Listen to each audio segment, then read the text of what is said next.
So our next session is a special performance that we're really excited to present from Zaire Love. Zaire is a multidisciplinary artist, award-winning filmmaker, a speaker, a social entrepreneur working and living in the South. When you have time, I strongly urge you to check out her TEDx talk called Baby Hair Plus Hot Sauce Equals Embrace What It Ain't, which is as delightful and incredible as it sounds and addresses Beyonce and Fannie Lou Hamer. And I'm going to drop a link here in the chat for you to check this out when you can, either at the next break or whenever you can. But I strongly urge you to check it out. Zaire's self-described mission is to honor, amplify, and archive the stories and voices of the Black South. She is a graduate of Spelman College, where she received her undergraduate degree, Houston Baptist University, where she received a Master's of Education degree, and the University of Mississippi, where she received a Master of Fine Arts degree. She's now based in Memphis, Tennessee, and it is my honor to welcome her to the Zoom screen stage to perform an original piece for South Summit that she has entitled, What's in Your Hand? Welcome, Zaire. Thank you so much. That was such a amazing introduction. And hey, y'all, how y'all doing? So today I'm going to recite an original poem entitled, or piece entitled, What's in Your Hand? And here we go. What's in your hand has been the mantra of Black folks in the American South. You know Moses, Moshe in Hebrew, the man that led God's people out of Egypt. Yeah. Are you familiar with the story? Okay. Let me paint the picture.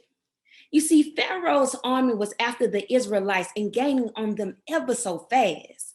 Picture it. Chariots, horses, weapons, guards, Pharaoh, and the power you know each and every one of them have because of the terror and the torture you felt at their hands for years and years and years. All coming after you with rage and revenge. And your leader, Moshe, only has a staff in his hand.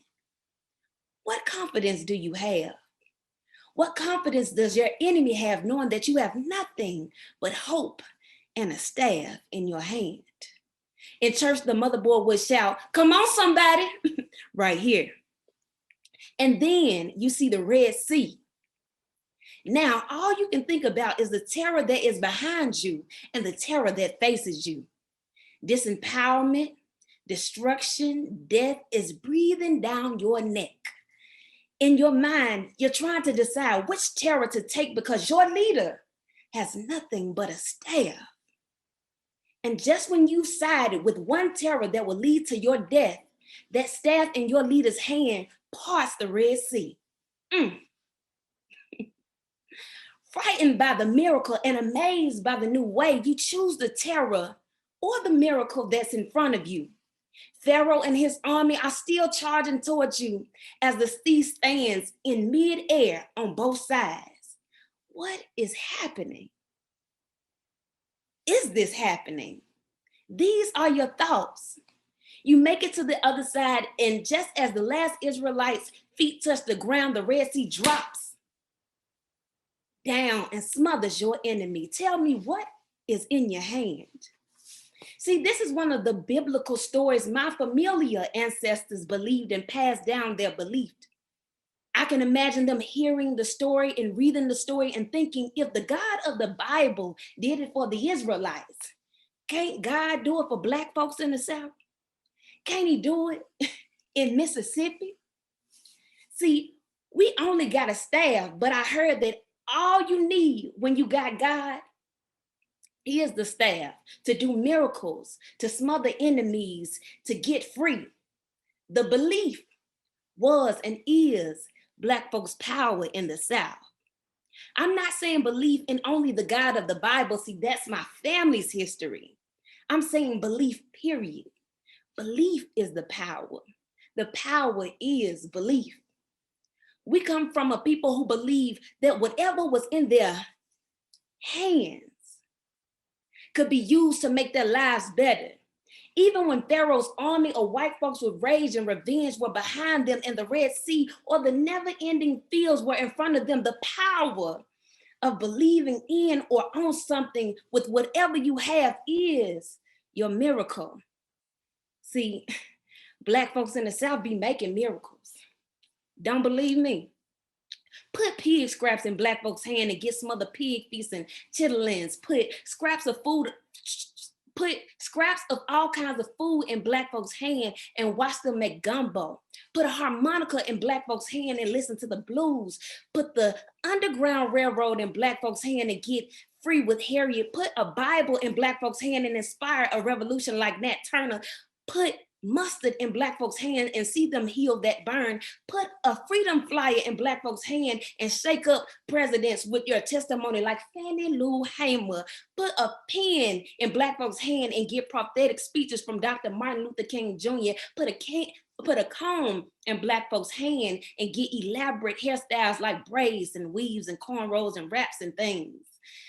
Put mail in Black folks' hand and get a mailbox.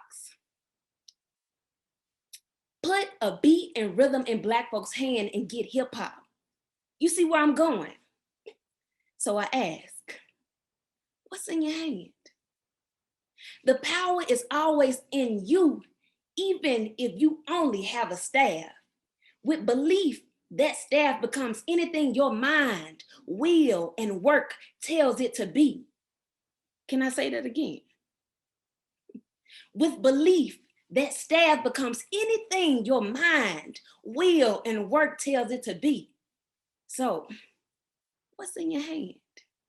For Black folks in the South, it's been the belief that whatever is in our hands will make it for our benefit, will make it for our betterment.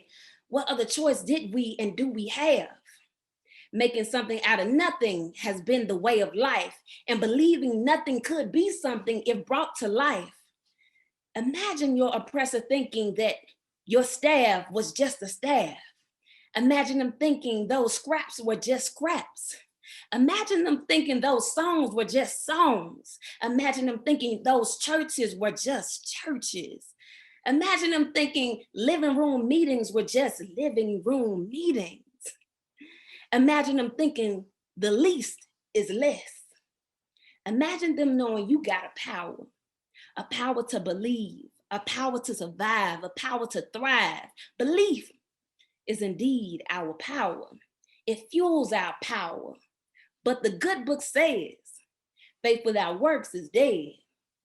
And our ancestors knew that. You see how much work was put in over the years? Ingenuity, strategy, just be strategizing, creativity, knowledge, rituals, recipes, recipes, prayers, our Father which art in heaven, prayers, marching on the freedom lane, marches, movements, I have a dream by any means necessary, advancements, first this and that and that and this. All of this came out of a place of surviving the trauma, terror, and torture of the South, of America. Y'all know about slavery, Jim Crow, mass incarceration, systematic racism, and so on and so forth, and so on and so forth, and so on and so forth, and so on and so forth. Ain't you tired? Child, because we've been tired. Tired of being sick and tired. But you want to cry? What are you crying for? Alexander, Stephen, Bull, Carolyn. What are you crying for? Please save your tears. I have no more sympathy for them. Please store your apologies. They have busted the seams of my hem. Please keep your guilt. I got enough of my own. Please keep your money. I can't be bought, especially not owned. There is privilege in your blood. You wish to deny it. You wish to rid it. You wish to send it to hell because you are a liberal. You believe in equal rights. You believe in the dream. You don't see black nor white. Your outrage is pure. Your desire to identify is clear. However, your tears make me uneasy, make me feel like you want my sympathy. Shall I cry? Shall I mourn? Shall I give you my tears too? I won't. A towel is on the back of the door. Clean yourself up. Your big boys and your big girl. Next time, don't cry. Just do better. Just do right. Just do better. Just do right. Child, I'm back. Like I was saying before I was interrupted by the tears, imagine Black folks in the South using our power of belief, absent of surviving the trauma, terror, and torture of the South. Imagine being able to just be, absent of the code switch, absent of the Black girl and Black boy talk, absent of the necessity of creating safe spaces to eat, drink, and sleep. Imagine life. Imagine how lit this jump would be if we could be left in peace with our belief. What's in your hand? Thank you.